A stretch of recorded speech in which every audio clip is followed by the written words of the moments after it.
अस्सलामु अलैकुम। मोहम्मद अज़हर सिद्दीक अपने प्रोग्राम पॉलिटिकल डायरीज़ के साथ हाज़िर खिदमत 9 अप्रैल 2024 मंगल का दिन शुरू हो गया और चीज़ें अब आगे की तरफ जा रही हैं। 2-3 इश्यूज़ पे बात करनी, फिर जनरलाइज की तरफ आएंगे। सबसे पहले जो अहम ख़बर है कि नवाज़ शरीफ ईद के बाद को बड़ा सियासी धमाका करने वाले हैं। उनके करीबी रफ़क़ा में शाहिद खाकान अब्बासी, ज़ुबैर, जावेद लतीफ़, ख्वाजा साद रफ़ीक, खुरम दस्तगीर और ये जिस तरह की ज़ुबान इस्तेमाल कर चुके हैं और जो कच्चा चटा खोल चुके हैं, जो बता चुके हैं कि इस वक्त वोट को इज़्ज़त दो का नारा मलिया मेट हो गया है, अवाम मुतनफ़र हो चुकी है, तो कोई बड़ा फ़ैसला आने वाला है। एक और बड़ी ख़बर, गरीब मुल्क के अशराफिया चेयरमैन सेनेट के इंतखाब के लिए चार्टर तैयारे का इस्तेमाल। बलूचिस्तान के चंद सेनेटर ने के लिए सेनेट तैयारे का यानी चार्टर तैयारे का बंदोबस्त किया गया है। तैयारा जो है ना वो कराची से इस्लामाबाद आएगा पहले और फिर कोयटा जाएगा और ये मुतालबा किया था वहाँ के सेनेटर ने। तो ये मेरिट पे काम हो रहा है, लूट मार चल रही है। आज क्या बात करेंगे, जब उस वक्त यूसुफ रज़ा गिलानी का इलेक्शन था तो याद होगा आप लोगों को किस तरह नोट चले थे, किस तरह कहा गया था टिकटें मांग रहे हैं, नवाज शरीफ की टिकटें मांग रहे हैं। ये सारा कुछ रिकॉर्ड के ऊपर है। तो ये करप्शन और करप्ट प्रैक्टिस चल रही है। इलेक्शन कमीशन कुछ नहीं कर सका। हमने बड़ी दौड़ लगाई थी, बड़ी पटिशनें दायर की थी, मैं भी नाकाम हो गया। लेकिन ये सारा कुछ इस मुल्क के साथ हो रहा है। एक आम खबर और है, PB-21 का तफसीली फ़ैसला और यहाँ इलेक्शन कमीशन में आपस में इख्तलाफात नज़र आ गए हैं इस फैसले के अंदर, वरना तो सभी मुत्तफ़िका ही हो रहा था। सिर्फ एक पार्टी सिंबल लेने वाले में अंदर आर्टिकल 51 और 106 के हवाले से आ गया था कि वो जब तक पार्लियामेंट तरमीम नहीं करती कुछ नहीं हो सकता। अलावा नहीं, उसके अलावा आप ख़ुद देख लें कि क्या हालात हैं, कि बात कहाँ से कहाँ तक आ गई है, कहाँ पहुँच चुकी है, ये अंदाज़ा लगा लें। इलेक्शन कमीशन ऑफ पाकिस्तान ने 2/3 अक्सरियत से अली ज़ाहरी की नज़रसानी की दरख्वास्त मंजूर करते हुए इलेक्शन कमीशन के फ़ैसले जो मौरखा 5 मार्च को वापस लेकर रीकाउंटिंग का अमल को जारी रखने का हुक्म दिया है। और जो उनके हक़ में फ़ैसला सुनाया गया है वो चीफ इलेक्शन कमिश्नर ने खैबर पख्तूनख्वा और पंजाब के मेंबरान हैं। सिंध और बलूचिस्तान के मेंबरान ने उस फैसले से इख्तलाफ किया है और कमीशन के 3 मेंबरान के फ़ैसले पर ख़ारिज कर दी दरख्वास्त उन्होंने, और साबका फ़ैसला जो है वो 5 मार्च का वो बरकरार रखा है, जिसमें काउंटिंग के अमल को रोकने का हुक्म सादर हुआ था और रीकाउंटिंग को और इंतखाबी मवाद को कोयटा मुंतकिल करके फ़ार्म 47 के मुताबिक फ़ार्म 48 और 49 की कार्रवाई में जारी रखने का हुक्म सादर किया था। और फैसले में IG बलूचिस्तान और चीफ सेक्रेटरी को फुल प्रूफ सिक्योरिटी के इंतजाम का भी हुक्म जारी किया था, जबकि सेक्शन 51 के तहत RO अली रज़ा खोसो को तब्दील करके Syed Naseer Ahmed district election commission field Quetta को रिटर्निंग ऑफिसर मुकर्रर करने का हुक्म जारी किया था। और 2 मेंबरान ने एतराज़ी नोट में मोहम्मद अली हसन ज़ैरी की पटिशन को खारिज किया है और सरदार मोहम्मद साले बोतानी की दरख्वास्त को मंजूर किया।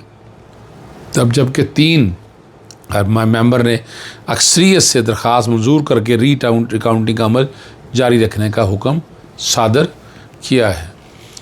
जस्टिस इब्राहिम के आज़ाद में फुल कोर्ट रेफरेंस हुआ, उन्हें नहीं लेकर गए। पार्लियामान का मुश्तरका इजलास 16 अप्रैल को तलब कर लिया। जनरल बाजवा ने दरख्वास्त पर एतराज़ दायर कर दिया। वो क्या दरख्वास्त दायर किया? लाहौर हाई कोर्ट ने तौहीन अदालत केस में वकील को सज़ा सुना दी। अंसार अब्बासी ने क्या मशवरा दिया? शाहिद खाकान अब्बासी ने नई सियासी जमात के लिए इलेक्शन कमीशन के क्या कवायद जमा कराए हैं? और चेयरमैन और डिप्टी चेयरमैन की दरख्वास्त पर क्या फ़ैसला हुआ? और 19 फरवरी को महफूज होने वाला एक इंतहाई अहम फ़ैसला पेशावर हाई कोर्ट ने सुना दिया। मुल्तान में ज़िमनी इंतखाब के लिए पोलिंग 19 मई को होगी। अदालत ने 80 करोड़ों की सज़ा दी। मुदाखलत का खत लिखने वाले इस्लामाबाद का हाई कोर्ट के जजेस में से एक जज को ओहदे से हटाने की सिफारिश। अब यहाँ से आप अंदाज़ा लगा सकते हैं। और अंसार बसी अपनी खबर पे कायम है और इमरान खान को मशवरा दिया उन्होंने कहा है कि जी खैबर पख्तूनख्वा का काबीना समेत कोर कमांडर हाउस पेशावर में इजलास और अफ्तारी में शरीक ब्रेक थ्रू से कम नहीं। इमरान खान को चाहिए वे अपने गुस्सा और ज़ुबान कंट्रोल नहीं रख सकते तो कुछ अर्सा खामोशी इख्तियार कर लें। ये मशवरा दिया है कि पार्लियामेंट रास्ता दे, अपना अपोजिशन जो है जो आपकी इस्टेब्लिशमेंट है वो रास्ता दे। इस्टेब्लिशमेंट जा ही नहीं रही कि इमरान खान आ गया है, तो ये इनकी इस बात पे क्या वज़न है। सदर आसिफ अली ज़रदारी ने पार्लियामेंट का मुश्तरका इजलास 16 अप्रैल बरोज़ मंगल शाम 4 बजे तलब कर लिया। आइन के आर्टिकल 56 सब आर्टिकल 3 के तहत आम इंतखाबात के पार्लियामेंट साल के आगाज़ पर सदर ममलिकत खिताब करेंगे जॉइंट हाउस से, और आइन के आर्टिकल 54(1) और 56(3) के तहत तलब किया है। साबिक आर्मी चीफ जो जनरल कमर जावेद बाजवा के रिटायरमेंट के बाद कानून की खिलाफ वर्जी के केस में दायर दरख्वास्त पर एतराज़ आयद कर दिया। लापरवाही गलत बयानी के केस में साबका army chief general retired Qamar Javed Bajwa और फैज़ हमीद के ख़िलाफ़ अंदराज मुकदमा की दरख्वास्त समाअत हुई। चीफ जस्टिस आमिर फ़ारूक ने की और रिटायर्ड जनरल कमर जावेद बाजवा के वकील ने दरख्वास्त पर एतराज़ आयद कर दिया। अदालत ने FIA में दायर दरख्वास्त पर FIA को कानून के मुताबिक कार्रवाई की हिदायत कर दी और एतराज़ात पर नोटिस जारी कर दिया। समाअत गैर मुअय्यना मुद्दत के लिए मुलतवी होगी। चीफ जस्टिस आमिर फ़ारूक साहब ने ये भी डिप्टी चेयरमैन के इलेक्शन का सवाल पूछा कि इलेक्शन कब है। उन्होंने कहा जी इलेक्शन कल है। अगर इलेक्शन रोक दें और ईद के बाद इलेक्शन हो जाए तो क्या अर्ज है। चीफ जस्टिस आमिर ने देखना होगा कि इलेक्शन रोक भी सकती हैं या नहीं। चीफ जस्टिस आमिर फ़ारूक ने सवाल किया क्या ये मामला पेशावर हाईकोर्ट में ज़ेर समाअत वकील है कि वहाँ अलग मामला है। यहाँ चेयरमैन और डिप्टी चेयरमैन सेनेट का इलेक्शन चैलेंज किया हुआ। कल इलेक्शन हो रहा हमने से चैलेंज किया है। जिसने सवाल किया कि फाटा का अब क्या होगा। ने कहा फाटा को खैबर पख्तूनख्वा में ज़म कर दिया गया। दीगर सूबों में सेनेट के इलेक्शन हुए, खैबर पख्तूनख्वा में इलेक्शन जो है ना मुलतवी कर दिए गए। वफाक के नशिस्तों पर भी सेनेट इलेक्शन हो चुके हैं और ये कुछ नहीं होना इसमें। मैं वैसे बता दूं आपको, ये ख़ास काबिल अखराज होनी है। कोई वोट हो गए हैं, नहीं हुए पूरे, लोग आ गए हैं पूरे, नहीं आए पूरे, जितने मौजूद हैं वो वोटिंग में हिस्सा लेंगे और वो वोटिंग के मुताबिक जितना बन गया। चलें ये तो दिल दुखाने की बात नहीं करी। मोहसिन अख्तर के आनी जो है मैं खटकता हूँ दिल जज्दे में कांटे की तरह। और जो 6 जजों ने खत लिखा उनमें से एक ही खाता उनको काम से रोकने की ना एक झूठी दरख्वास्त दायर कर दी है, मिसकंडक्ट का रेफरेंस दायर कर दिए। और ये इस्लामाबाद के मुकामी वकील ने कायर किया है। और लाहौर हाई कोर्ट ने नामुनासिब रवैये पर वकील साहब महमूद गुराया को 6 माह की कैद और 1 साल जुर्माने का हुक्म करते हुए जेल भेजने का हुक्म दे दिया। और ये फैसला chief justice Lahore high court ने सुनाया है। इस्तगासा के गवाहों के बयान और बेजरा मुकम्मल होने का वकील को सज़ा सुनाई। कबल अदालत में गिरफ़्तार कर लिया। जज से बदतमीज़ी करने वाले जाहिद महमूद गुराया नामी मुजरिम को 6 माह कैद और 1 लाख रुपये जुर्माने की सज़ा सुनाई। पेशावर हाई कोर्ट की तरह ये फ़ैसला मुअत्तल होना चाहिए था। लाहौर हाई कोर्ट को भी फ़ैसला मुअत्तल करना चाहिए था। जिस तरह वहाँ डिप्टी कमिश्नर को और देखे ना डिप्टी कमिश्नर को जो फ़ायदा दिया है, वहाँ डिप्टी कमिश्नर सज़ा मुअत्तल करा ली। पेशावर हाई कोर्ट का चीफ जस्टिस इब्राहिम खान के फुल कोर्ट रेफरेंस आज आ गया जी। तमाम जज शरीक हुए। Additional advocate general, additional attorney general, vice chairman Punjab, vice chairman bar council समेत दीगर को भी मदऊ किया। 14 अप्रैल को अपने अहदे से रिटायर्ड हो जाएंगे।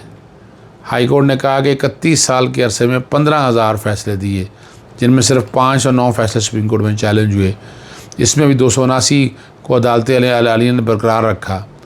न क्या कानून के मुताबिक फ़ैसले किए, मगर हमें इस माह से मनसूख किया। जब कोई साहिल समझता है कि दादरसी कानून के मुताबिक नहीं तो क़यामत के दिन हाजिर होंगे। इतनी बड़ी बात की है। इनके लेक्चर होने चाहिए तमाम कोर्टों के अंदर। और chief justice Peshawar high court कहना है कि इंक्वायरी में APS फैमिलीज़ और दीगर गवाहों के साथ फ़ौजी अफसरों के बयान भी रिकॉर्ड किए हैं। और ट्रांसपेरेंसी इंटरनेशनल रिपोर्ट में अदलिया को तीसरा करप्ट इदारा करार देने के मुतालिक chief justice Peshawar high court ने 19 फरवरी को महफूज किया जाना फैसला सुना दिया। 2013 ट्रांसपेरेंसी की रिपोर्ट शाया करने का हुक्म दिया। अदालत ने मौजूद तमाम डाटा शामिल करके हक़ाइक़ पर अमली रिपोर्ट शायर करने का हुक्म दिया। 24 अप्रैल को रजिस्ट्रार पेशावर हाई कोर्ट के पास जमा कराने की हदायत कर दी। फैसले ने मज़ीद कहा कि सर्वे में मुस्तरद फार्म की मजमूई तादाद को रिपोर्ट में शामिल किया जाए। रिपोर्ट में अब तमाम अवामी राय के तनासब को वाज़ेह तौर पर शाया किया जाए, पढ़ने वाले को इबहाम ना छोड़ा जाए। अदालती फैसले में यह भी कहा कि ट्रांसपेरेंसी इंटरनेशनल कोर्ट को रिपोर्ट दुरुस्त करने का इक़दाम खुद करना चाहिए था। फैसले जैसा तासुर न जाए कि आज़ादी ज़ाहिर राय के इजहार पर पाबंदी लगाई गई है। अदालत मौसस तहकीकाती दुरुस्त रिसर्च की हौसला अफजाई करती है। ये बड़ा एक अहम मामला है। बीवी पर बदकारी का इल्ज़ाम लगाने वाले शोहर को 80 करोड़ की सज़ा।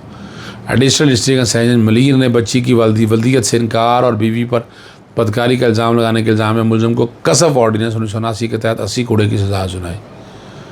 एडिशनल डिस्ट्रिक्ट ने बच्ची की वल्दियत से इनकार करने पर ये जो है ना कहा है कि मुलज़िम को कसफ ऑर्डिनेंस का सज़ा सुनाएगी। वफाकी शरीय अदालत से सज़ा की तस्दीक के बाद मुलज़िम शहादत किसी भी अदालत में काबिल कबूल नहीं होगी और इस सेक्शन के तहत तमाम को मुलज़िम को ज़मानत भी दे दी जाती है। शाद खान अब्बासी ने सियासी जमात के लिए रजिस्ट्रेशन के लिए दरख्वास्त जमा करा दी इलेक्शन कमीशन ने, और सियासी जमात की क्वाइफ जो है ना इलेक्शन कमीशन में जमा करवा दी है। प्रोग्राम ख़त्म करने से पहले बताता चलूँ कि district and session court Islamabad में नवाज शरीफ और दीगर के ख़िलाफ़ अरशद शरीफ के कत्ल के मुकदमा दर्ज करने की 22 से 22वीं की दरख्वास्त, और मकामी अदालत ने IG इस्लामाबाद SSP और SHO से 19 अप्रैल तक रिपोर्ट तलब कर ली। एडिशनल सेशन जज अहमद रशीद महमूद ने तहरीरी हुक्म जारी कर दिया। कोई साहब हैं शाकिर अली, कोई नहीं जानता इनको, उनके ख़ानदान को जानता है। मेरा हाल अपने तय दायर की है, उन्हें ज़ालमान कत्ल का मुकदमा दर्ज करने के लिए कोई भी दरख्वास्त दे सकता है, ये उनका कहना है। नवाज शरीफ ने कीनिया में 1988 से शुगर मिल भी है। थाना कराची कंपनी में 3 फरवरी 2023 को दरख्वास्त दी थी, मुकदमा दर्ज नहीं हुआ और नाम ECL ने डालने का भी कहा है। ECL वाला तो जिन्हें पता नहीं कल होता है या क्या होता है। अंदराज मुकदमा जो कि मुकदमा दर्ज हो चुका है, एक के ऊपर 2 मुकदमे दर्ज हो नहीं सकते हैं। ये अब देखना है मामला क्या आता है। लेकिन चले कुछ ना कुछ हलचल तो है, लेकिन हक़ाइक़ जाना बहुत ज़रूरी है। इजाज़त चाहता हूँ। अस्सलाम वालेकुम, अल्लाह हाफ़िज़। पाकिस्तान जिंदाबाद।